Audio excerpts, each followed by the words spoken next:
హల్లెలూయా. దేవుడు మాట్లాడకపోవడానికి గల కారణం, చాలా మంది ఒక దైవజనుడు చెప్తా ఉన్నప్పుడు, దైవజనుడు మాట్లాడుతూ ఉన్నప్పుడు, అన్న మీరు ఇంతగానో మాట్లాడుతూ ఉంటారు కదా, దేవుని యొక్క ఆత్మ చేత నేను ప్రకటిస్తున్నాను, దేవుని యొక్క ఆత్మ చేత ప్రవచిస్తున్నాను, దేవుని యొక్క ఆత్మ చేత దర్శనాలు నేను చూస్తూ ఉన్నానని మీరు చెప్తూ ఉంటారు కదా, దేవుడు మీతో నిజంగా మాట్లాడతారా, దేవుని యొక్క స్వరాన్ని మీరు వింటారా అని దైవజనుల యొక్క ఆత్మీయతను ప్రశ్నించే వాళ్ళు లేకపోలేదు. ప్రశ్నించడం మంచిదే, ఎందుకనంటే ఆ డౌట్ రావాలి. ఒక దైవజనుడు దేవుని యొక్క ఆత్మ ఆవేశం వల్ల నేను మాట్లాడుతున్నాను అని చెప్పినట్లయితే సౌండ్ ఏమైనా ఎక్కువ అవుతుందా? రైట్. ఐ మీన్ ఓవర్గా అవుతే తగ్గిస్తాను. రైట్. ఒక దైవజనుడు చెప్తా ఉన్నప్పుడు కూర్చొని వింటున్నటువంటి వారిలో కొంతమందికి ఆసక్తి ఎక్కువగా ఉంటుంది. ఎన్నోసార్లు జాన్ అడిగాడు, అన్న మీరు ఎప్పుడైనా దేవుని స్వరం విన్నారా, దేవుడు మీతో మాట్లాడతారా, ఎలా ఉంటుంది వాయిస్, మనలాగానే ఉంటుందా అని అడిగినటువంటి సందర్భాలు ఎన్నో ఉన్నాయి. అయితే దేవుడు మాట్లాడడం మంచిదే. ఈ దేవుడు మాట్లాడాలనే, దేవుడు కనిపించాలనే చాలా మంది వివిధ రకాల విశ్వాసంలో ఉన్నవారు కూడా ఏం చేస్తారంటే ఒక కంకణం కట్టుకుంటారు. దేవుడు మాట్లాడాలి, దేవుని చూడాలి. కంకణం కట్టుకోవడం అంటే ఒక మొండి పట్టుకుంటారు, ఒక బలమైన తీర్మానం తీసుకొని నాకు భార్య ఉంటే డిస్టర్బ్, పిల్లలు ఉంటే డిస్టర్బ్, కుటుంబ వ్యవస్థ నాకు డిస్టర్బ్, సమాజం నాకు డిస్టర్బ్ అని చెప్పేసి ఆ ఉన్న ప్రదేశం నుండి ఎక్కడికైనా వెళ్ళిపోవడానికి ప్రయత్నం చేస్తారు. కొన్నిసార్లు నేను కూడా అట్టి ప్రయత్నం చేసి మా ఊరు నుండి కొండల మీదకి వెళ్ళిపోయాను. మా పెళ్లి కానప్పుడు కొండల మీదకి వెళ్ళిపోయి ఎప్పుడో పొద్దున కొండెక్కేసి మళ్ళీ రాత్రి 8 గంటలకు దిగేవాడిని. ఎందుకనంటే దేవుడితో నేను మాట్లాడేటువంటి ఆ సందర్భంలో నన్ను ఎవరు డిస్టర్బ్ చేయడానికి వీల్లేదు. దేవుడు మాట్లాడుతున్నాడు, దేవుని స్వరం నాకు వినబడబోతుంది అనే టైంలో ఎవరైనా నన్ను డిస్టర్బ్ చేస్తే నాకు అది చాలా కోపం పుట్టించేటువంటి పని. కాబట్టి ఈ వెతుకులాటలో, ఈ ప్రయాసంలో, దేవుని యొక్క స్వరము వినాలి అనేటువంటి ప్రయత్నంలో ఏ డిస్టర్బ్ ఉండకూడదు అని చాలా మంది ఏం చేస్తారంటే హిమాలయాస్ లోకి వెళ్ళిపోతారు. There is a god, they believe. వాళ్ళు ఏం నమ్ముతారు? దేవుడు అనేవాడు ఉన్నాడు, ఆ దేవుడికి పేరు ఏంటనేది నాకు అనవసరం. దేవుడు అనేవాడు నాతో మాట్లాడాలి, దేవుడు అనేవాడు ఆయన స్వరం నేను వినాలి, ఆయన ప్రత్యక్షత ఏంటి, ఆయన శక్తి ఏంటి నేను కనుగొనాలి అనుకునే వారు ఎక్కడికి వెళ్ళిపోతారండి? ఏకాంతంగా వెళ్ళిపోతారు, హిమాలయాల్లోకి వెళ్ళిపోతారు, కొండల మీదకి వెళ్ళిపోతారు, అడవులోనికి వెళ్ళిపోతారు, ఎడారిలోనికి వెళ్ళిపోతారు. మీరే ఎక్కడికైనా వెళ్ళారో లేదో నాకు తెలియదు, అవునా? ఎందుకు వెళ్ళిపోతారు అని చెప్పడానికి one of the main reason ఏంటంటే వాళ్ళ హృదయాన్ని కఠినపరచుకోవడానికి, స్థిరపరచుకోవడానికి. వారి యొక్క కళ్ళను బట్టి చాలా వరకు డిస్టర్బ్ అవుతా ఉన్నారు. ఒకవేళ మీకు ఇబ్బంది ఉంటే వెనక్కి వెళ్ళి కూర్చోండి, అంటే పక్క వాళ్ళకి ఇబ్బంది లేకుండా. రైట్. మనలో ఏముండదు అంటే స్టెబిలిటీ ఉండదు. ఏముండదండి? స్టెబిలిటీ ఉండదు. దేవుడు ఎంత ప్రార్థించినా నాకు అసలు నా మొర వినట్లేదండి అనడానికి గల రీజన్ ఏంటంటే నీలో ఏం లేదు తెలుసా? స్టెబిలిటీ లేదు. ఎందుకనంటే ప్రార్థన కూర్చుంటాం, అలారం పెట్టుకుంటాం. ఆత్మీయ ప్రారంభంలో చాలా మందికి ఉండేటువంటి అలవాటు టైమర్ పెట్టేసుకొని నేను ఎంతసేపు ప్రార్థన చేస్తున్నాను ఒకసారి నేను క్యాలిక్యులేట్ చేసుకుంటానని చెప్పేసి 1/2 అవర్ పెట్టుకొని 1/2 అవర్లో 30 సార్లు చూసేటువంటి మహానుభావులు ఉంటారు, అవునా?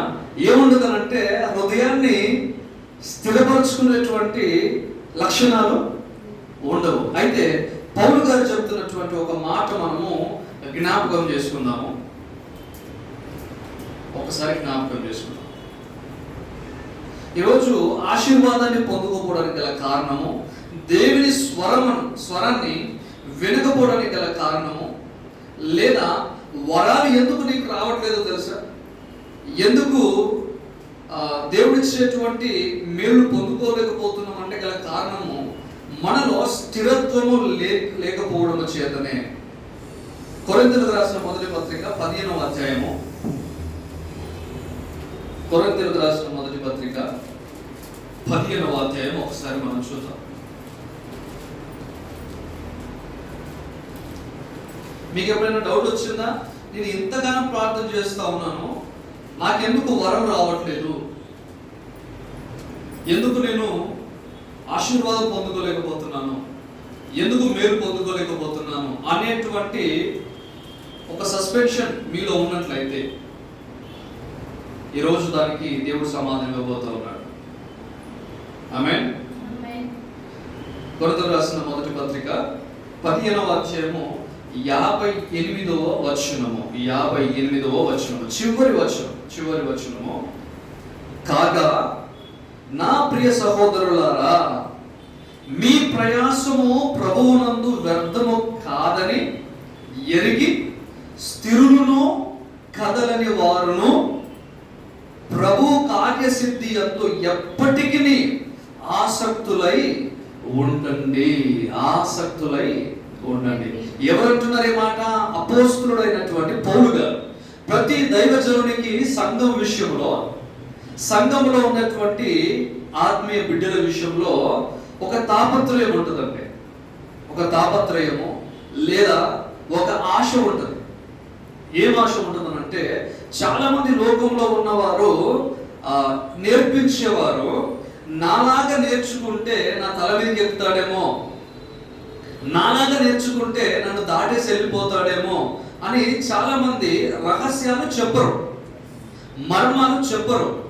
ఏం చేస్తారంటే 50% మాత్రమే చెప్పి 50% చెప్పకుండా దాచిపెట్టుకుంటారు. ఎందుకనంటే నన్ను దాటి పోకూడదు, నాకంటే మించి పోకూడదు అని ఒక స్వార్థపూరితమైనటువంటి ఆలోచనతో కొన్ని దాచి కొన్ని చెప్తా ఉంటారు. అయితే పౌలు గారి యొక్క హృదయంలో అలాంటి తలంపు లేదు, అలాంటి థాట్ లేదు, తలంపు లేదు.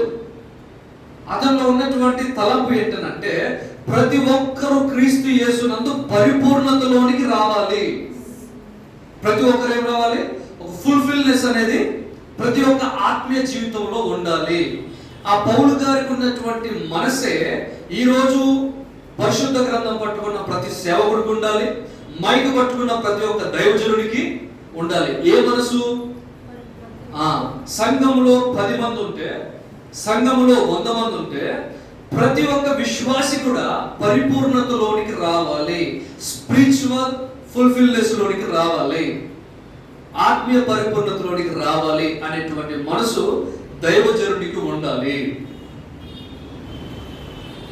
దైవజనుడి యొక్క దృష్టి ఏ విధంగా ఉంటుందో తెలుసా? ఆత్మీయంగా ఎదుగుతున్న వారికి అర్థమైపోయి వాళ్ళని ఇంకా ప్రోత్సహించాలి అనే మనసు ఉంటుంది. మీరు మా యొక్క పరిచర్యలో అది మీరు గమనించుంటారు.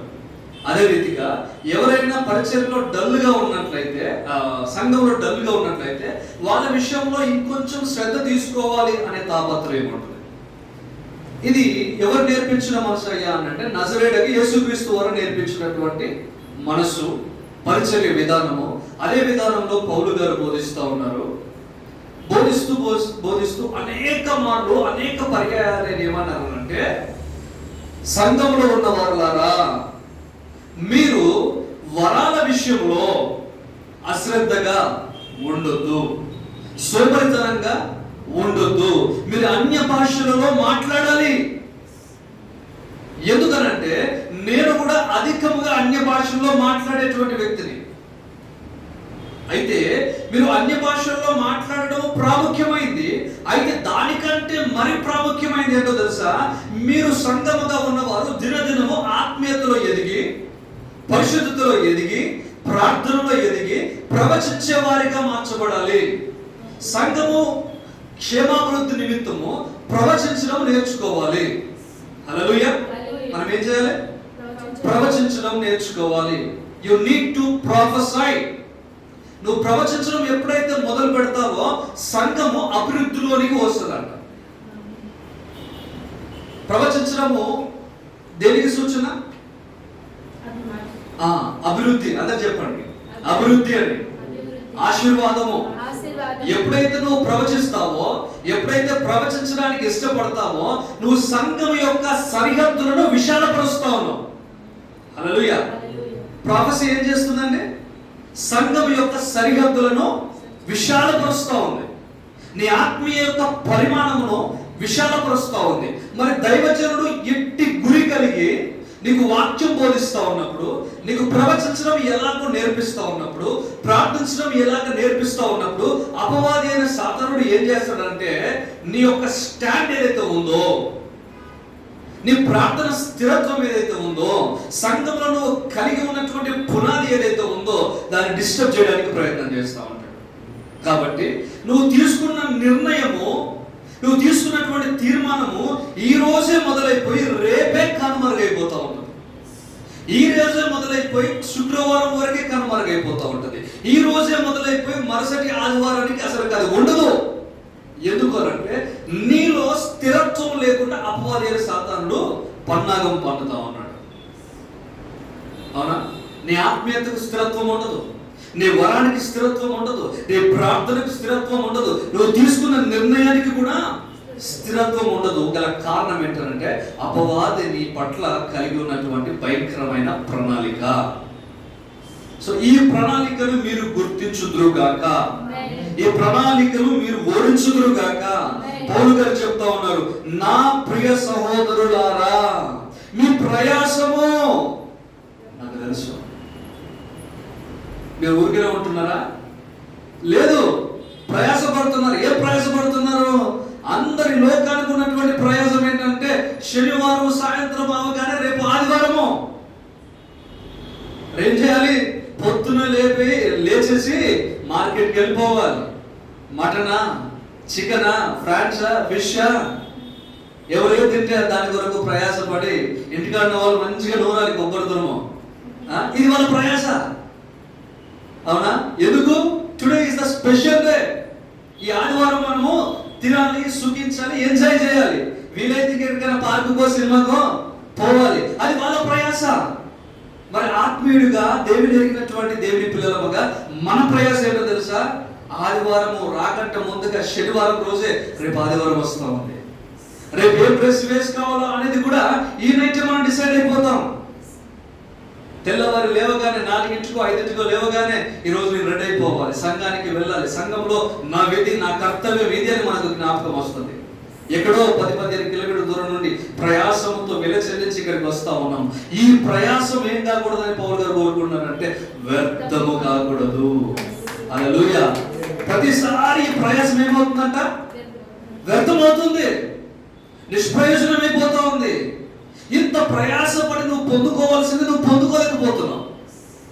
ఇంత కష్టించి, ఇంత శ్రమించి నీకు రావాల్సిన ఆశీర్వాదము వ్యర్థమైపోతా ఉంది, డిలే అయిపోతా ఉంది. అయితే పౌలు గారు బాధపడుతూ ఉన్నాడు. నీకు రావాల్సిన ప్రయోజనము, నీకు రావాల్సిన ప్రతిఫలము ఎక్కడ దొంగిలించబడుతుందో, ఆ దొంగిలించబడుతున్నటువంటి ఆ మైనస్ పాయింట్ ఏదైతే ఉందో, ఆ బలహీనత ఎక్కడైతే ఏర్పడుతూ ఉందో ఆ బలహీనతను మీరు ఛేదించుదురుగాక. హల్లెలూయా. చూడండి, నా ప్రియ సహోదరులారా మీ ప్రయాసము ప్రభువునందు వ్యర్థము కాదని ఎరిగి స్థిరులను కదలని వారును. ప్రభువునందు మీ ప్రయాసము వ్యర్థము కావద్దు అని అంటే స్థిరత్వం ఎక్కడ ఉండాలా? పక్కలతో చెప్పండి, నీ ఆలోచనకు స్థిరత్వం కావాలి, నీ ప్రార్థనకు స్థిరత్వం కావాలి, నీ విశ్వాసానికి స్థిరత్వం కావాలి, నీ చూపుకు స్థిరత్వం కావాలి, నీ మాటకు స్థిరత్వం కావాలి. ఈరోజు నేను ప్రయాసపడుతున్నాను సంఘం విషయంలో, నేను ప్రయాసపడుతున్నాను ఆత్మీయ జీవితంలో అనేటువంటి ఆలోచన నీకు ఉన్నట్లయితే, లేదు నాకు అటువంటి ఆలోచన ఏం లేదండి, ఏదో భక్తి చేస్తున్నాం కనుక ఆదివారం పోవాలా రావాలా అని అంటే నీకు స్థిరత్వం ఉండవలసిన అవసరమే లేదు. ఎందుకు?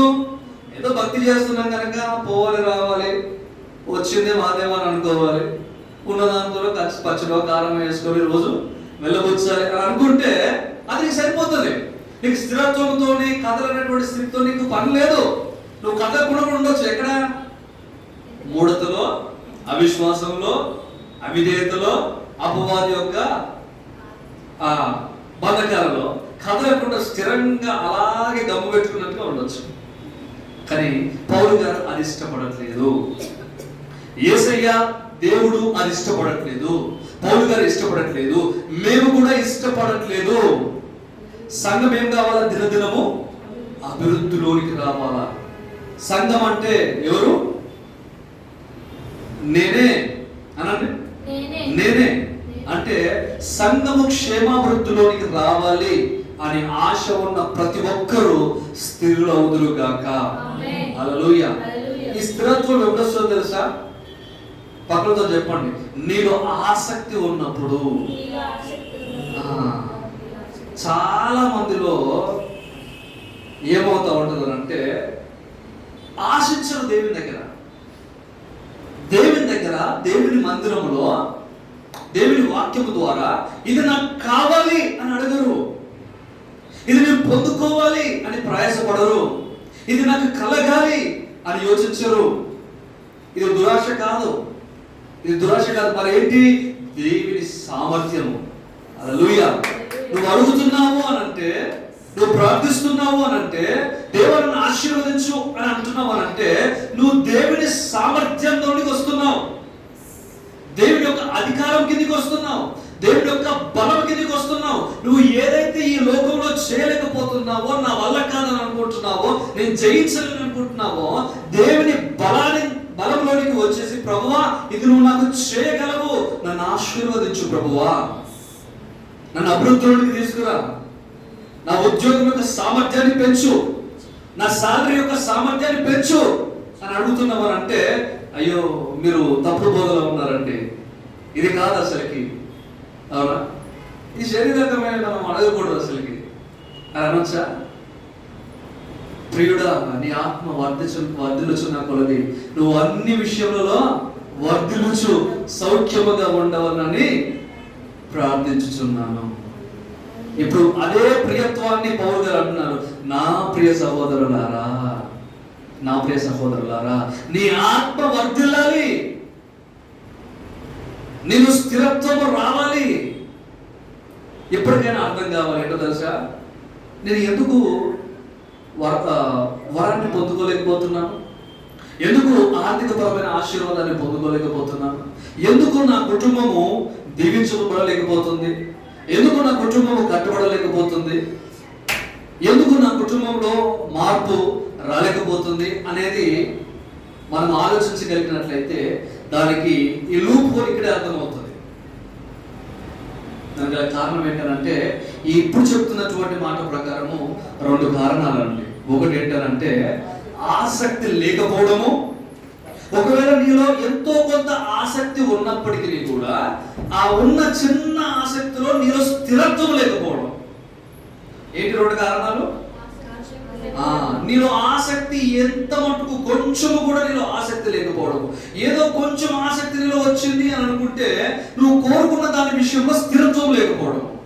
ఈ 2 కారణాలు ఎప్పుడైతే ఒక మనిషిలో బలహీనతలుగా ఏర్పడతాయో అతడు అబద్ధాన్ని ఆచరిస్తున్నట్టు. ఈ అబద్ధాన్ని, ఆత్మీయత అనేటువంటి అబద్ధాన్ని ముసుగుగా తొడుక్కున్నవాడు. ఈరోజు మందిరానికి వెళ్తున్నాను, క్రీస్తు వధువు సంఘముగా సిద్ధపడుతున్నాను అని అనుకుంటూనే ఎక్కడ ఉంటాము? సంఘం యొక్క బార్డర్ బయట నివసిస్తూ ఉంటాం. అవునా? కాబట్టి అటువంటి స్థితిలో మనం ఉండడానికి పిలువబడలేదు. అటువంటి దరిద్రములో, అటువంటి పేదరికములో, అటువంటి దీనస్థితిలో ఉండడానికి మనం పిలువబడలేదు. రాజులైన యాజక సమూహముగా ఉండడానికి పిలువబడ్డాము. హల్లెలూయా. కాబట్టి ఏమన్నాడు? ప్రభువు కార్యసిద్ధి యందు ఎప్పటికీ ఆసక్తులై ఉండుడి. హల్లెలూయా. ప్రభువు యొక్క కార్యము సిద్ధించాలి అని అంటే ఏంటి? దేవుని కార్యం ఏంటి? దేవుని కార్యం ఏంటి? తుదకు ప్రతి ఒక్క విశ్వాసిని పరిపూర్ణతలో నిలవబెట్టుటయే. హల్లెలూయా. మీరు ఎప్పుడైనా ఆలోచన చేస్తారా? వేరే విశ్వాసం ఉన్నటువంటి వ్యక్తి రెగ్యులర్ గా మందిరానికి వెళ్ళవలసిన అవసరం లేదు. ఎప్పుడో గుర్తొచ్చినప్పుడు మందిరానికో టెంపుల్కో వెళ్తాడు. మనం ఎందుకు ప్రతి శుక్రవారం మందిరానికి రావాలి? ప్రతి ఆదివారం మందిరానికి ఎందుకు రావాలి? ప్రతిరోజు ఎందుకు ప్రార్థించాలి? అనుదినము వాక్యం ఎందుకు ధ్యానించాలి అని అంటే, దేవునికి దైవజనునికి నీ విషయంలో ఒక గురిగమ్యం ఉంది, నీ విషయంలో ఒక ప్రయాసము ఉంది. ఏంటి? నీవు పరిపూర్ణతలోనికి రావాలి. ఇది ప్రభువు నియమించినటువంటి కార్యసిద్ధి. హల్లెలూయా. కాబట్టి ఏమంటున్నాడు? కార్య అభివృద్ధి. ఎంతమంది కావాలి ఈ అభివృద్ధి? Yes, we need that development. అభివృద్ధి మనకు కావాలి. ఈ స్పిరిచువల్ బ్లెస్సింగ్ అనేది మనకు కావాలి. అవునా కాదా? సో ఇది కావాలంటే మనకి ఏం కావాలన్నా మనము స్థిరత్వము, ఆసక్తి. రైట్. ఇంకొక మాట కూడా చూద్దామండి. ఫిలిపియన్స్ 4:1. ఫిలిప్పీయులకు రాసిన పత్రిక 4వ అధ్యాయము 1వ వచనం ఒకసారి మనం చూద్దాం. ఫిలిపియన్స్ కావున నేను అపేక్షించు మళ్ళీ ఇప్పుడు ఇంతకుముందు పౌలు గారు ఏ సంఘంలో ఈ మాటలు చెప్పారు? కొరింథీలో ఉన్నటువంటి సంఘానికి మొదటిసారి ఉపదేశాన్ని పంపించాడు. మొదటి పత్రిక రాశారు. ఆ మొదటి పత్రిక రాసిన తర్వాత కూడా మరొక 2వ పత్రికలో కూడా ఏం చెప్తా ఉన్నారు పౌలు గారు? ఫిలిప్పీలకు ఇంకొక పత్రిక రాస్తూ వేరే సంఘంలో, ఆ సంఘంలో కూడా చెప్తున్నటువంటి మాట ఏంటో తెలుసా? నేను కోరుకునేటువంటి నా ప్రియ సహోదరులారా, నేను ఇష్టపడేటువంటి నా ప్రియ సహోదరులారా, నేను ప్రేమించేటువంటి dear friends, my dear friends అని చెప్తా ఉన్నాడు. నేను మిమ్మల్ని ఇష్టపడుతున్నాను, మీ అభివృద్ధి నేను కోరుకుంటున్నాను, నేను మిమ్మల్ని ప్రేమిస్తా ఉన్నాను, మీరు బాగుపడితే నేను చూడాలని ఆశపడుతున్నాను. అది నా ఆశ, అది నా కోరిక అని అంటున్నవారు ఎవరండి? పౌలు గారు, దైవజనుడు. సంఘము క్షేమాభివృద్ధిలోకి రావాలని కోరుకుంటున్నాడు. నేను అపేక్షించినది ఏమనగా, నా ప్రియ సహోదరులారా, నా ఆనందము, నా కిరీటమునై ఉన్న నా ప్రియులారా. చూడండి, దైవజనుడి యొక్క ఆనందం ఏంటో తెలుసా? నువ్వు తీసుకొచ్చి ఆఫరింగ్ నాకు దండిగా ఇవ్వాలని కాదు, అవునా? నువ్వు ఇచ్చేవాడితో నేను కొదవ లేకుండా ఉండాలని కాదు. నా ఆనందము, నా కిరీటము అని దైవజనుడు ఎవరి విషయంలో అంటాడో తెలుసా? సంఘములో ఉన్న విశ్వాసి ఏ సంఘానికి అంటుకట్టబడి ఆ సంఘము విషయంలో ఒకనాడు శారీరకంగా కళ్ళు మూసి ఆత్మీయంగా అక్కడ కళ్ళు తెరిచినప్పుడు, ఆత్మలో పరలోకంలో కళ్ళు తెరిచినప్పుడు, దేవుని ఎదుట పరిపూర్ణతలో నువ్వు నిద్రించి పరిపూర్ణతలో నా పరలోక రాజ్యంలో కళ్ళు తెరిచావు అని దేవుడు నీ విషయంలో ఒక మాట పలికినప్పుడు ఆ దైవజనుడికి ఏం కలుగుతుందంట? ఆనందము, సంతోషము. నిన్ను బట్టి దేవుడు ఆ దైవజనుడికి ఒక కిరీటాన్ని ధరింపజేస్తాడంట. హల్లెలూయా. సో ఇప్పుడు చెప్పండి, దైవజనుడి నుంచి నువ్వు ఏం దొంగిలిస్తున్నావో తెలుసా? స్థిరత్వము లేకుండా ఉన్నట్లయితే, నీ ప్రార్థనలో స్థిరత్వము లేకుండా ఉన్నట్లయితే, నీ దైవజనుల నుండి ఆల్రెడీ దేవుడు నియమించి పెట్టిన కిరీటాన్ని మా పాస్టర్ గారికి ఇది వర్తించదు, తీసేయ్ అని పీకి పడేస్తున్నావు. ఏంటది? కిరీటము.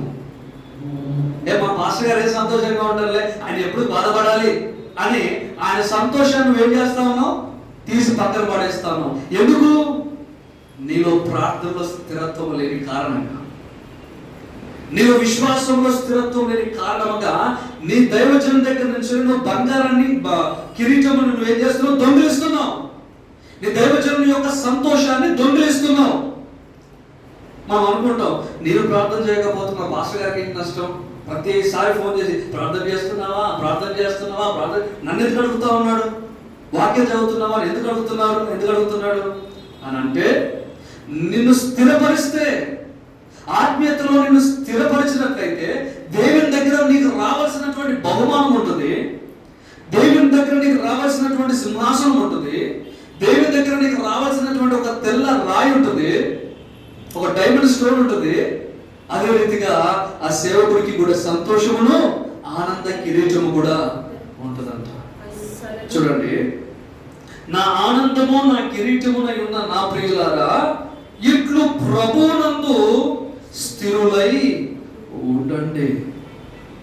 స్థిరులై ఉండండి.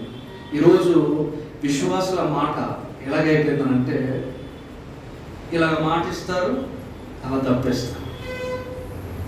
పాస్టర్ గారు ఎక్కడున్నారు, పలానా వ్యక్తిని ఫోన్ చేసి ఎక్కడున్నారు, ఎక్కడ పాస్టర్ గారు, చర్చి పక్కనే. అవునా? అది ఎక్కడో అమెరికాలో అమెరికాలో ఉంటాడు. మాటకు స్థిరత్వము లేదు. వచ్చే వారం వస్తున్నామా అంటే, వస్తాను పాస్టర్ గారు షూర్గా. వచ్చే వరకు ఆ చీర కాలిగానే ఉంటుంది. స్థిరత్వము లేదు. మనకేం కావాలి? నువ్వు దైవజనుడిని సంతోష పెట్టాలని అంటే నువ్వేం చేయాలంటే స్థిరత్వము కలిగి ఉండాలి సంఘంలో. ఇప్పుడు రీసెంట్గా మామయ్య గారు వస్తున్నారు, కానీ ఈ సంఘంలో ఉన్నదే కొద్దిమంది. ఆ కొద్ది మందిలో జాన్ అండ్ అత్తయ్య షారోన్, మీరు పిల్లర్స్ లాగా స్థిరంగా ఉన్నారు. దాన్ని బట్టి నేను దేవుని సంతోషిస్తాను, దేవుని దగ్గర. హల్లెలూయా. ఎందుకనంటే ఈ స్థిరత్వాన్ని కాపాడుకోవాలి. ఈ స్థిరత్వాన్ని ఏం చేయాలా? కాపాడుకోవాలి. ఒకవేళ మీరు కొంతమంది ఇంకా రీసెంట్గా ఫ్రైడే షారోన్ వస్తుంది, కానీ జాన్ అయితే మనమందరం ఆంధ్రలో ఉన్నప్పుడు గబగబా నేను ఆదివారం అటెండ్ అవ్వాలి, సంఘం ఆరాధన జరగాలి, మందిరం డోర్స్ క్లోజ్ అవ్వకూడదు అని పరిగెత్తుకొని వస్తే ఒకడే వచ్చాడు. ఎవరితో నాకు పని లేదు, నేను అటెండ్ అవ్వాలి, నా స్థిరత్వాన్ని కాపాడుకోవాలి వచ్చాడు. నేను ఎంత నమ్మకంగా వచ్చానో తను కూడా అంత నమ్మకంగా వచ్చాడు. హల్లెలూయా. దాన్ని బట్టి దేవునికి మహిమ. కాబట్టి సంఘములో మనం ఎలా ఉండాలండి? స్థిరముగా ఉండాలి. ఎందుకనంటే అది నీకు ప్రయోజనకరము, ఎట్ ద సేమ్ టైం నాకు కూడా ప్రయోజనం, దైవజనులకు కూడా ప్రయోజనకరం. నువ్వు స్థిరంగా రావడం వల్ల నీకు తెలియకుండానే నీ దైవజనుని నువ్వు ఆశీర్వదిస్తున్నావు. హల్లెలూయా. ఆ దైవజనుని యొక్క ఆశీర్వాదానికి కారణమవుతున్నావు. ఏం ఆశీర్వాదం? దేవుడిచ్చేటువంటి కిరీటము సిద్ధపరచబడతా ఉంది. హల్లెలూయా. దేవుని నామానికి మహిమ. కాబట్టి మనం ఏం కోరుకోవాలంటే స్థిరత్వము కావాలి. మందిరానికి వచ్చే విషయంలో అయినా, ప్రార్థించే విషయంలో అయినా, వాక్యమును మెడిటేషన్ చేసే విషయంలో, ధ్యానించే విషయంలో అయినా, లేదా సంఘములో ఉన్నటువంటి కార్యముల విషయంలో అయినా మనకేం కావాలి? స్థిరత్వం, స్టెబిలిటీ మనకు కావాలి. అవునా? చాలా మంది ఈ లోకంలో ఉన్న వాటి విషయంలో ఒక్కసారి మాట ఇస్తే నేను తప్పను అని చాలా స్థిరంగా ఉంటారు.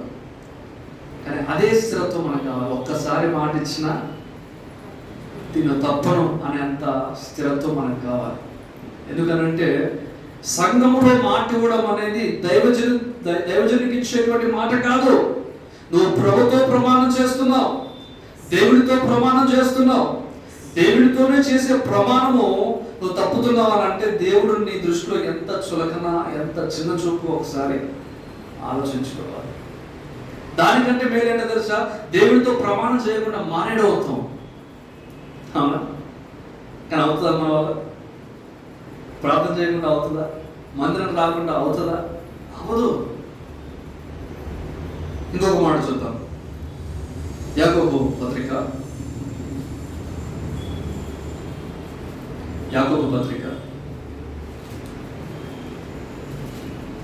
1వ అధ్యాయము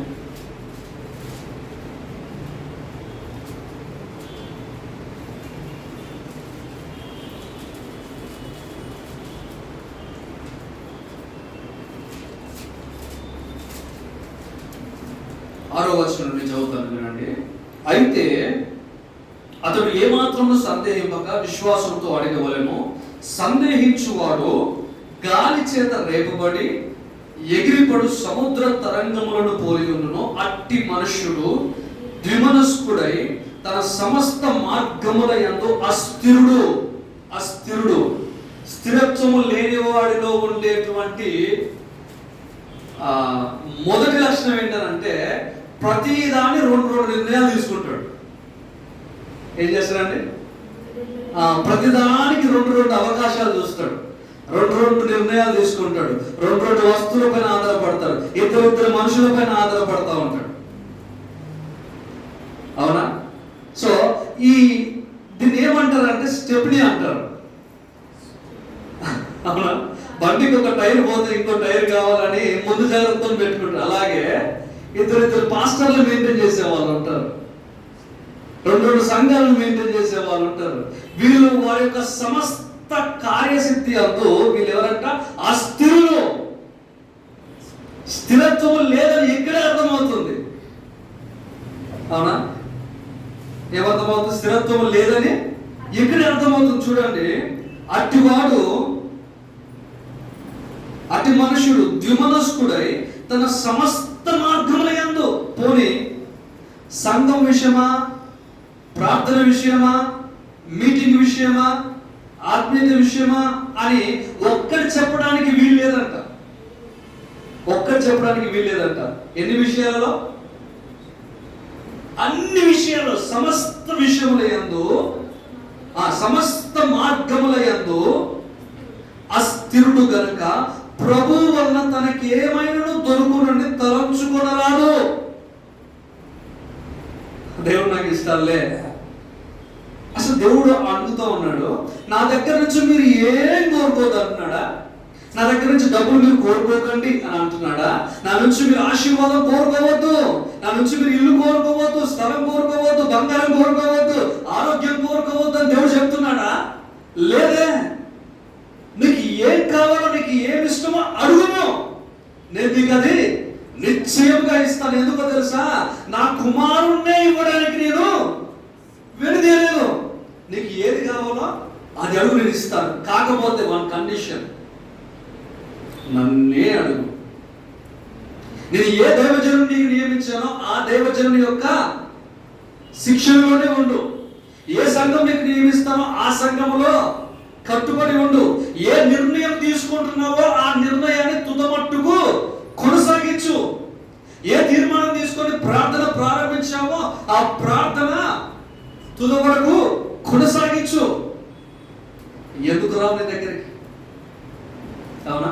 ఉప్పొంగి వస్తాయి, కట్టలు తెంపుకొని వస్తాయి, ఆకాశ వాకిలు తెలుసుకొని వస్తాయి, వచ్చును గాక. హల్లెలూయా. కాబట్టి ఆ సమస్త విషయంలో మనం ఎలా ఉండాలా? అస్థిరంగా ఉండాలా, స్థిరత్వం కలిగి ఉండాలా. దేవుడు ఒక లక్షణాన్ని చూస్తా ఉన్నాడు, ఒక అర్హతను చూస్తా ఉన్నాడు. నీవు నన్ను అడగొద్దు అని దేవుడు చెప్పాడు అంటే ఎంత భయంకరం తెలుసా? నీలో స్థిరత్వం ఉందా లేదా అనే చూస్తా ఉన్నాడు. దానికంటే ముందు ఏమన్నాడు అంటే ఆయన, మీలో 5వ వచనం, మీలో ఎవరికైనా జ్ఞానము కొలవగా ఉన్న ఎడల అతడు దేవుణ్ణి అడగవలెను.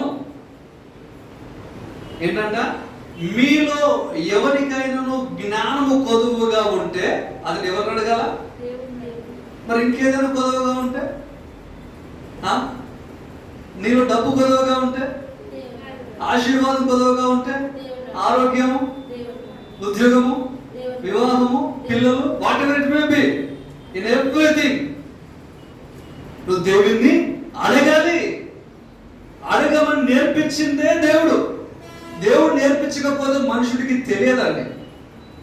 అడగమని దేవుడు నేర్పించకపోతే మనుషుడికి ఎలాగ అడగాలో తెలియదు. అయితే ఎలాగ అడగాలో మనకు తెలియదు కనుక ఆ ఎలాగ అడగాలో అనేది కూడా దేవుడు నేర్పిస్తున్నాడు. ఏమో నేర్పిస్తున్నాడు తెలుసా? మీలో ఎవరికైనా జ్ఞానము కొరవగా ఉన్న ఎడల అతడు దేవుని అడగవలెను, అప్పుడు అది అతనికి అనుగ్రహింపబడును.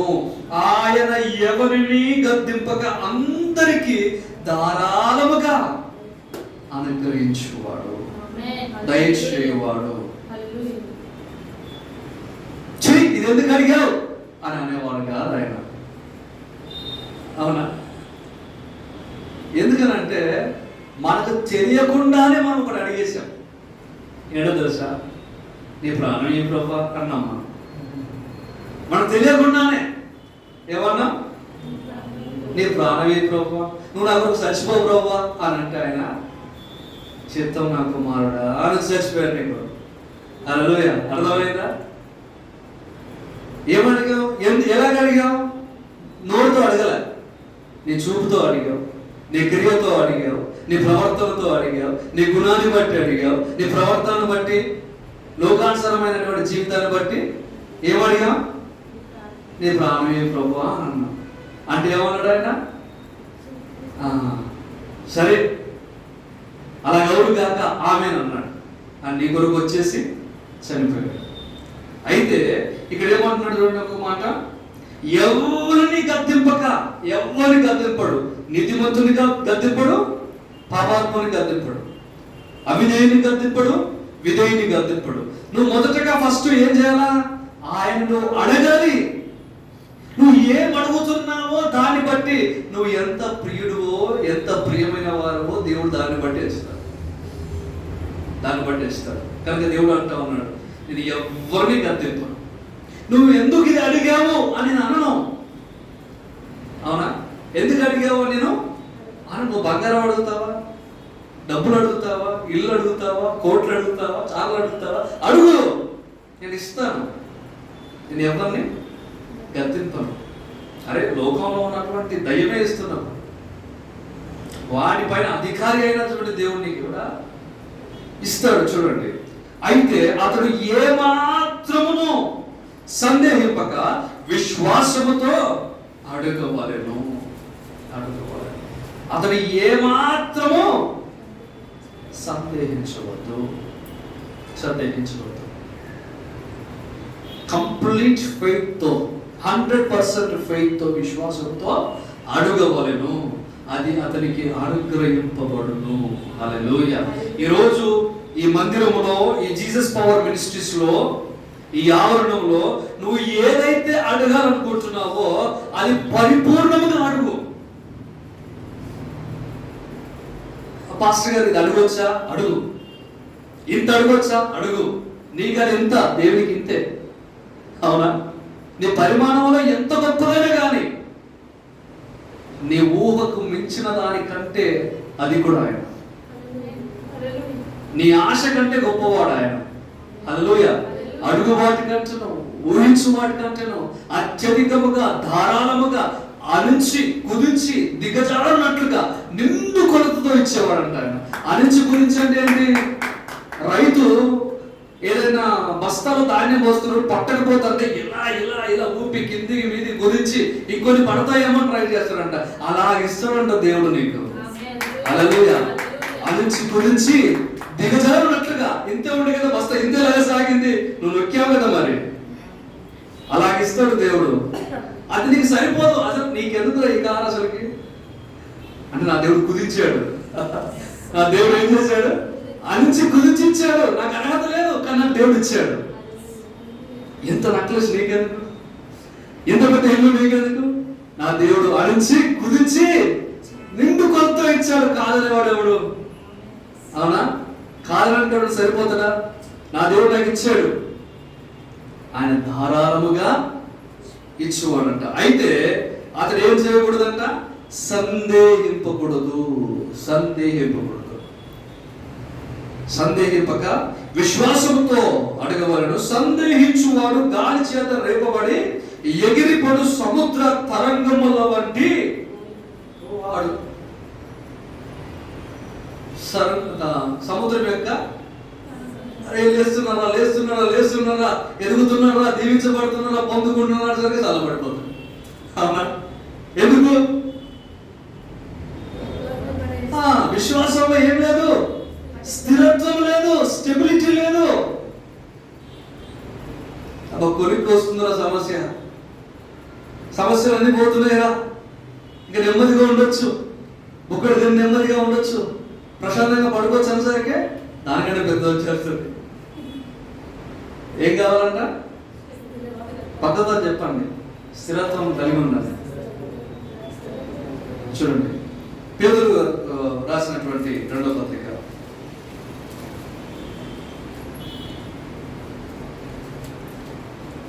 పేతురు గారు రాసిన 2వ పత్రిక 2వ అధ్యాయం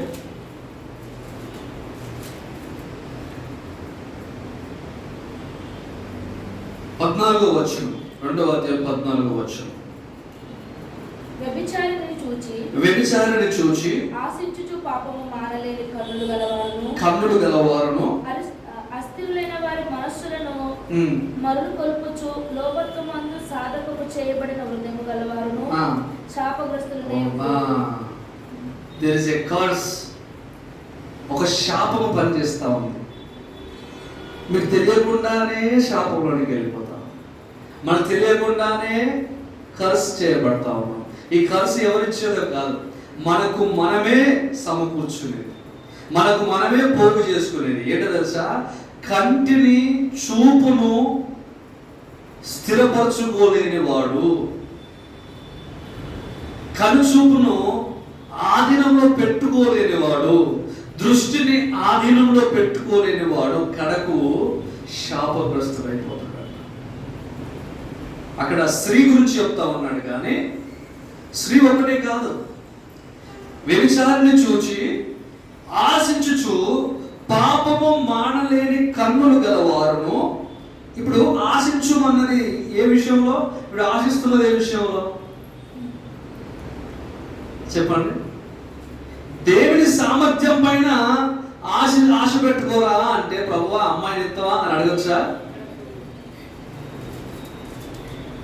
పాపం విషయంలో దేవుని అడగచ్చా? అయ్యా నేను పాపం చేయకపోతున్నా, ప్రార్థన చేయనొచ్చా?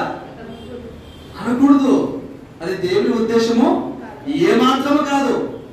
సో అంటా ఉన్నాడు చూడండి, వ్యభిచారిని చూసి ఆశించుచు పాపము మానలేని కన్నులు గలవారును అస్థిరులైన వారి మనస్సును మరుకొల్పు లోపత్వము అందు సాధకం చేయబడిన హృదయం గలవారును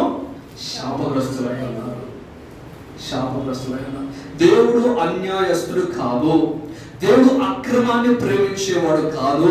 క్రమపద్ధతిలోనే నువ్వు అడుగు వాటి కంటే గొప్పగా ఇచ్చేవాడు. అయితే నీ వల్ల ఏమవుతుంది ప్రభువా? నేను ఇలా పోయి తీసుకొస్తాను చూడు, అలా పోయి తీసుకొస్తాను చూడు, నేను ఎలాగో పోయి తీసుకొస్తాను చూడు అని దేవుని దాటి పోయి తెచ్చుకునేవాడు ఏం సమకూర్చుకున్నాడంట? శాపం. శాపం. ఎందుకనంటే స్థిరత్వము లేదు, దేవుడు వచ్చేంత వరకు వెయిట్ చేసేటువంటి హృదయము లేదు, ఓపిక లేదు. గల కారణము ఏమవుతుందనంటే శాపం మీద శాపం. చాలాసార్లు నాకు కూడా అనిపించింది, ఏంటో తెలుసా, ఈ పరిచర్యను ఆధారం చేసుకొని బతకడం కష్టం కనుక ఎలాగో హైదరాబాద్లో ఉంటున్నాను కనుక ర్యాపిడో చేసుకుందాం అని అనుకుంటే, నువ్వు ప్రతిసారి అనేది నువ్వు ర్యాపిడో పొద్దు నుంచి సాయంత్రం చేసే బదులు ఆ రూమ్లో పోయి 4 గంటలు ప్రార్థన చేశారు. ఓసారి అన్బిలీఫ్లోకి వెళ్ళిపోతూ ఉంటాం. ఎందుకంటే వస్తున్నటువంటి ప్రెషర్, ఫైనాన్షియల్ ప్రెషర్ తట్టుకోలేక జస్ట్ నిర్ణయమే అంతే, ఒక ఆలోచన అంతే. ఆ ఆలోచన రాకంటే అది పరిపూర్ణతలు వెళ్ళకంటే ముందుగానే కట్ చేయాలి. ప్రతి ఒక్క మనిషికి టెంప్టేషన్స్ అనేవి వస్తాయి.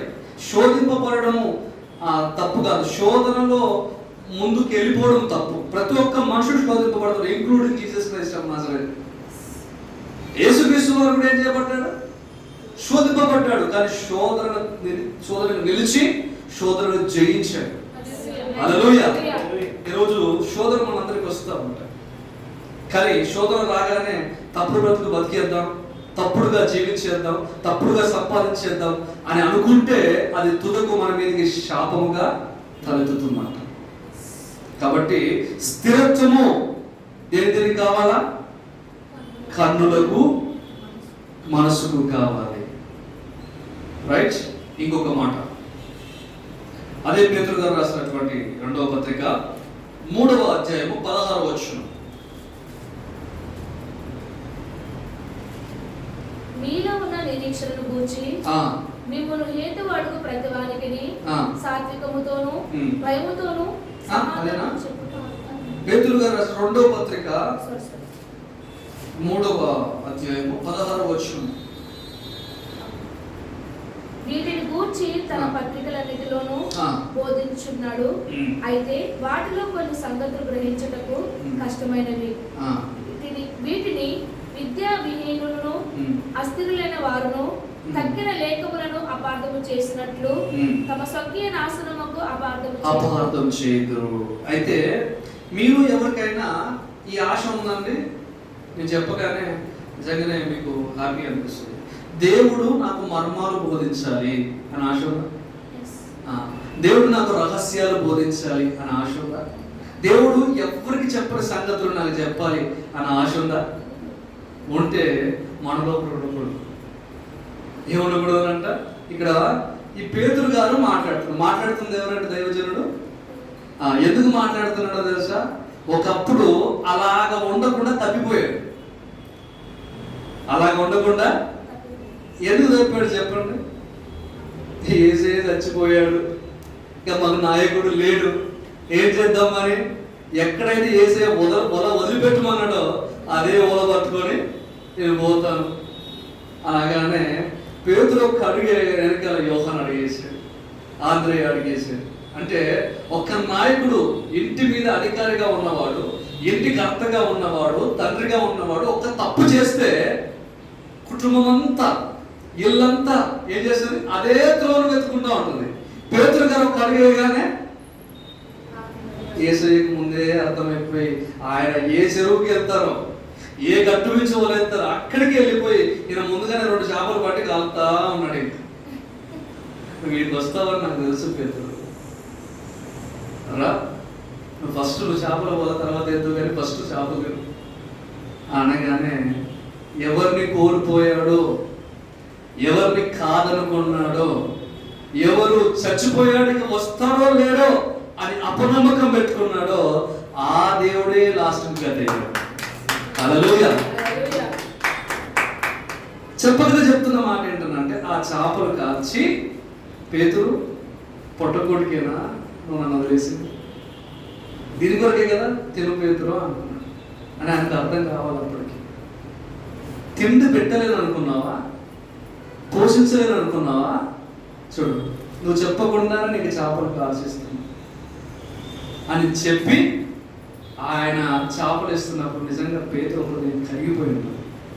ఇలాంటి దేవుడిని నేను కాదనుకున్నది, ఇలాంటి రక్షకుడిని నేను వదులుకున్నది అని చెప్పేసి.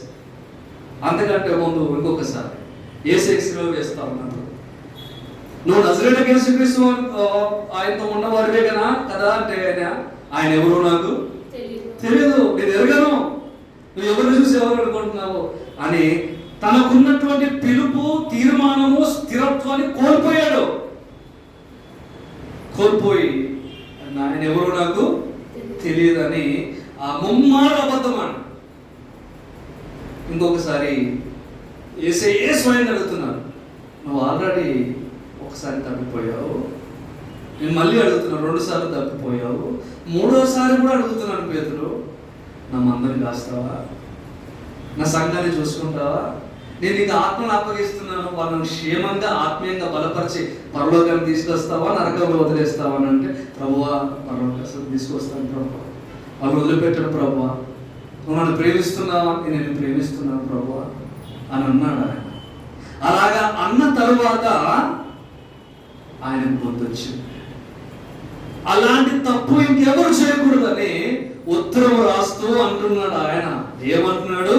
మీరు స్థిరంగా ఉంటేనే తప్ప మీ దగ్గరికి మర్మాలు రావు, మీ దగ్గరికి ఉపదేశము రాదు, మీ దగ్గరికి అద్భుతాలు రావు, మీ దగ్గర మీ జీవితంలో ఆశ్చర్య కార్యాలు జరగవు. చూడండి, వీటిని గూర్చి తన పత్రికలన్నిటిలోనూ బోధించుచు, అయితే వాటిలో కొన్ని సంగతులు గ్రహించుటకు కష్టమైనవి, వీటిని విద్య లేని వారు, విద్య విహీనులు అంటే ఎవరండి? విద్య లేని వారు అర్థం చేసుకోవడం కష్టం. ఈరోజు నేను చెప్తా ఉన్నాను దేవుని సేవకుడిగా, నువ్వు చదువుకున్నా చదువుకోకపోయినా, నీకు అక్షరం వచ్చినా రాకపోయినా, దేవునిలో నీకున్న విశ్వాసంలో స్థిరంగా ఉండు. కలెక్టర్ కంటే గొప్పగా మర్మాలు బోధించగలుగుతావు. హల్లెలూయా. చదువుకున్న వాడి కంటే గొప్పగా లోకంలో ప్రకాశిస్తావు. ఎందుకు అంటే వాడికి చదువు ఉందేమో, నాకైతే దేవుని పైన స్థిరత్వం ఉంది. హల్లెలూయా. దేవుని నమ్మకం పైన స్థిరత్వం ఉంది, దేవుని ఉనికి పైన స్థిరత్వం ఉంది. ఆయన ఎంత గొప్పవాడు అని తేల్చి చెప్పడంలో నాకు స్థిరత్వము ఉంది. నాకు చదువు ఒక్కటే లేదు కావచ్చు, ఎందుకనంటే పేతురు గారికి కూడా చదువు లేదు. ఆయనకు తెలుసు చదువు లేకపోతే ఏంటంటే నన్ను నీడబడితే బాగా అవుతున్నారు. అవునా? నేను ముట్టుకుంటే చచ్చిన వారు లేస్తూ ఉన్నారు.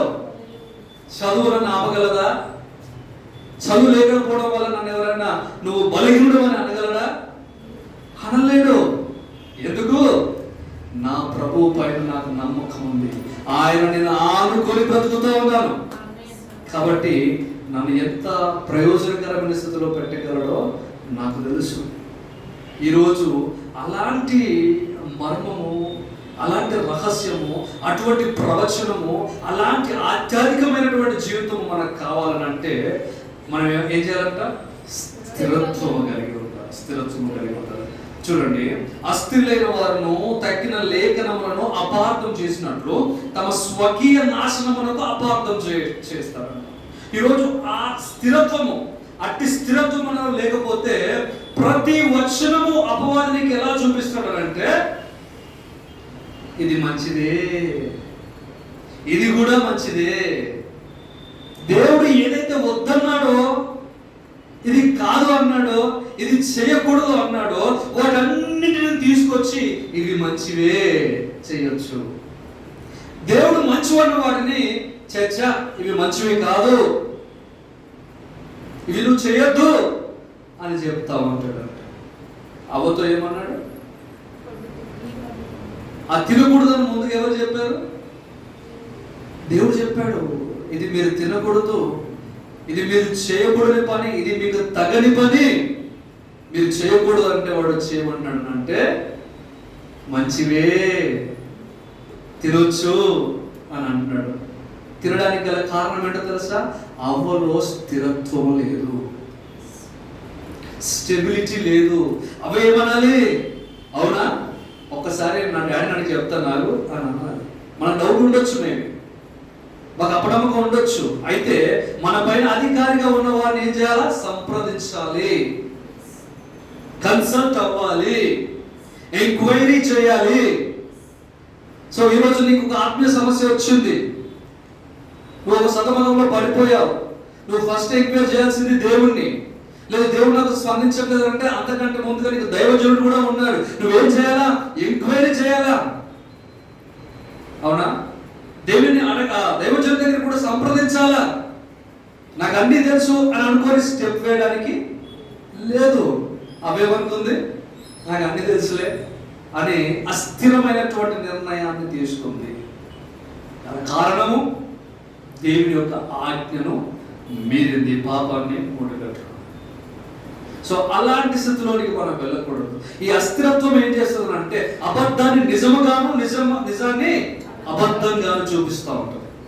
ఈరోజు నువ్వు వేటిని నమ్ముతున్నావో, వేటిని ఆధారం చేసుకుంటున్నావో, ఇవే నా బ్రతుకులు గట్టెక్కిస్తాయి అని అనుకుంటున్నావో అవి అబద్ధములు కావచ్చు.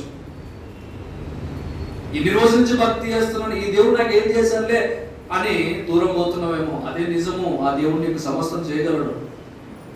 ఆ దేవుడికి కాదనుకుంటున్నావు, ఆ నిజమైన దాన్ని అబద్ధం అనుకుంటున్నావు, అబద్ధమైన దాన్ని నిజం అనుకుంటున్నావు. గల కారణం ఏంటంటే నీకు స్థిరత్వం లేకపోవడం చేత.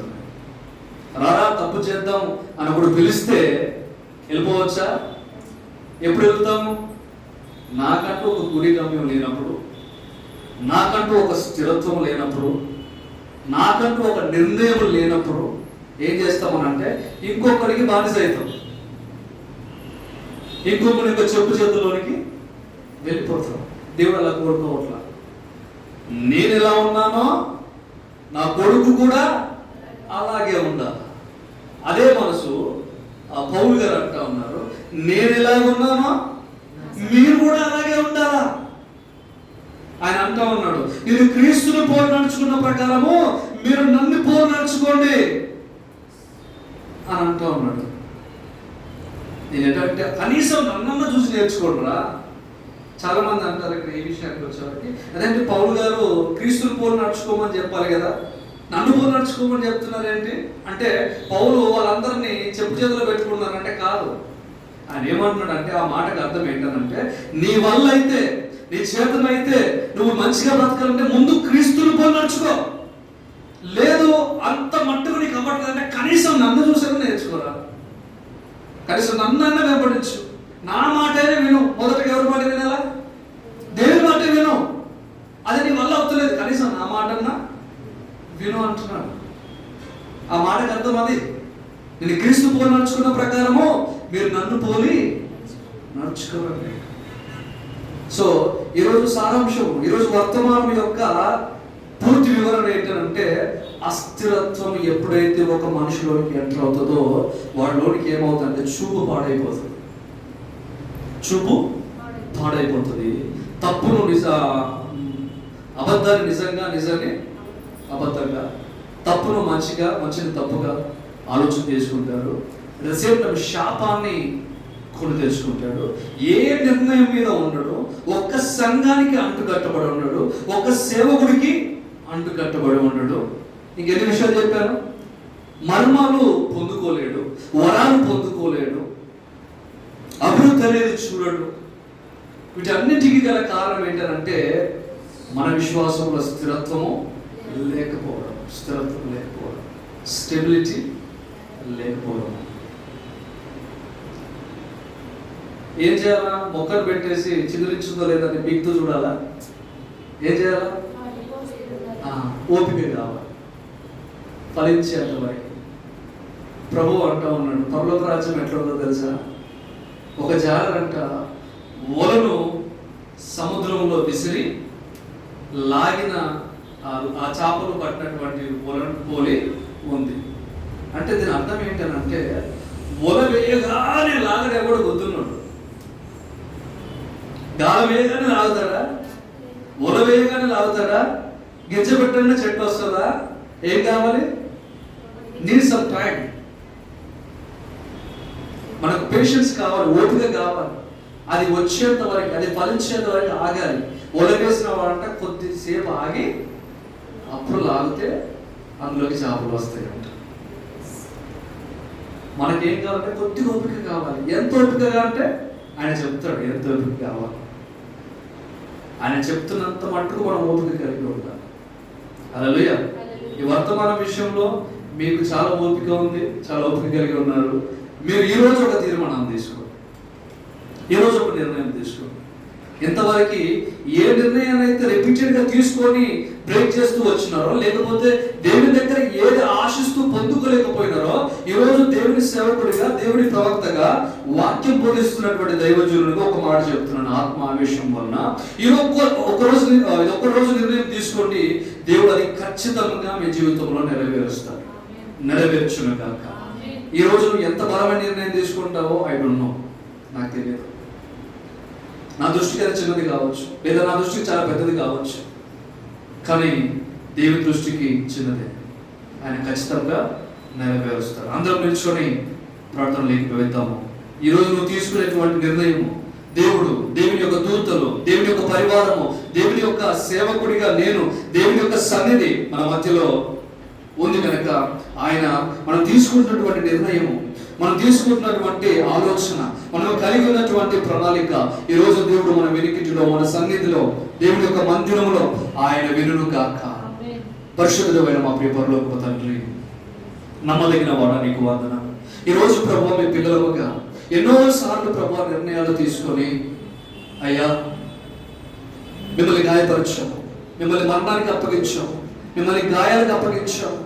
అయ్యా మీరు ఎన్నో రహస్యాలు ప్రభువా మాకు బోధించాలని ఆశతో మాకంటే ముందుగానే మందిరంలోనికి వచ్చి ప్రభువా నీ ఆత్మతో మీరు సిద్ధంగా ఉన్నప్పుడు తండ్రి, అయ్యా మేమైతే స్థిరత్వం లేని వారమై తండ్రి, మీరు బోధించాలని ఆశపడినటువంటి మర్మాలు ప్రభువా పిడిచెవిలో పెట్టాము, మీ మాటను ధృవీకరించాము. మా జీవితంలో మేము ఎలాగుంటే ప్రభువా ప్రయోజకులం అవుతామో, ఎలాగ ఉంటే దీవించబడతామో అట్టి మర్మము చెప్పాలని ఎన్నోసార్లు మీరు ప్రయత్నం చేశారు. కానీ మాలో స్థిరత్వం లేదు అయ్యా, మాలో నమ్మకత్వం లేదు. మాటికి ప్రభువా తీసుకున్న నిర్ణయాలు తొలగిపోయాము. అయ్యా ఈ రోజు అయితే మరలా ప్రార్థిస్తున్నాము మా తండ్రి, అయ్యా బలమైన తీర్మానము, అయ్యా స్థిరమైనటువంటి తీర్మానము ప్రభువా ఇదిగో ఈ రోజు మేము తీసుకొచ్చున్నాం ప్రభువా. ఈ మందిరంలో, ఈ జీసస్ పవర్ మినిస్ట్రీస్ లో, ఈ ఆవరణంలో ప్రభువా మేము తీసుకున్నటువంటి నిర్ణయము నిశ్చయముగా ఆయా పరలోక రాజ్యంలో అయా మీకు వినబడును గాక, అయా మీ దృష్టికి వచ్చును గాక. అయా తీసుకున్నటువంటి నిర్ణయానికి నీ దూతలు మాకు సహాయం అవుదురు గాక, నీ ఆత్మ మాకు సహాయం అవుడు గాక అని ప్రార్థిస్తున్నాను తండ్రి. అయ్యా మా నిర్ణయాలను, మా తీర్మానాలను ప్రభువా చెరిపేయాలని, ప్రభు చెదరగొట్టాలని, అల్లకల్లోలం చేయాలని ప్రయత్నిస్తున్నటువంటి ప్రతి విధమైనటువంటి దురాత్మ, చీకటి అంధకార శక్తి ప్రభావాలను నజరేయుడైన యేసుక్రీస్తు వారి నామములో అయ్యా వాటిని ఆజ్ఞాపిస్తున్నాము తండ్రి. వాటిని లయపరుస్తున్నాము, కొట్టివేస్తున్నాము తండ్రి. అపవాదికి మా మీద ఏమాత్రం అధికారం లేదేసయ్యా, అపవాదికి మా పైన ఎటువంటి హక్కు లేదు. వాటి యేసు నామములో ఆజ్ఞాపిస్తున్నాము, కొట్టివేస్తున్నాము ప్రభువా. మీ అధికారమే మా మీద ఉండును గాక, మీ అభిషేకమే మా మీద ఉండును గాక, మీ ఆత్మ ఫలమే మా మీద ఉండును గాక. మీ వరముల చేత మేము దీవించబడదుము గాక, మీ ఫలముల చేత కట్టబడుదుము గాక. యేసయ్య ప్రతి ఒక్కరిని మీరు దర్శించండి ప్రభువా. ఇదిగో నింపబడిన హృదయముతో, సంతోషకరమైనటువంటి హృదయముతో ఇక్కడ నుండి ప్రతి ఒక్కరూ అడుగు బయట పెట్టుదురు గాక. యేసయ్య ఇటు ఆనందము, ఇటు సంతోషం తండ్రి. అయ్యా ఇదిగో తండ్రి పరలోకము కంటే ముందుగా అయ్యా నీ మందిరములో మేము అనుభవించుదుమో గాక, మీ మందిరములోనే ప్రభువా అయ్యా మిమ్మల్ని ఇంతబడదుమో గాక. విత్తబడిన వాక్యం ఏమి కూడా వ్యర్థముగా పోనివ్వకుండా అయ్యా ప్రతి మాట ప్రభువా మా దృష్టిలో, మా హృదయంలో, మా ఆలోచనలో, మా ప్రవర్తనలో నిలుచును గాక. అయ్యా ఇదిగో ప్రభువా ఇటు వర్తమానం యొక్క ప్రతిఫలము మా జీవితంలో అయ్యా కనబడును గాక. యేసయ్యా ఇటు మాటలన్నీ తండ్రి ఈ సేవకుడికి నేను అందించి ఉన్నాను ప్రభువా. నా జీవితంలో కూడా ప్రభు నీ అద్భుతాలు, నీ ఆశ్చర్య కార్యాలు, నీ మహిమ కార్యాలు ప్రభు ఈ పరిచర్య ద్వారా జరిగించుదురు గాక అని ప్రార్థిస్తున్నాను. మా రక్షకుడు ప్రభు యేసుక్రీస్తు వారి నామాన్ని బట్టి వేడుకుంటున్నాము ప్రియ పరలోక తండ్రి. ఆమేన్.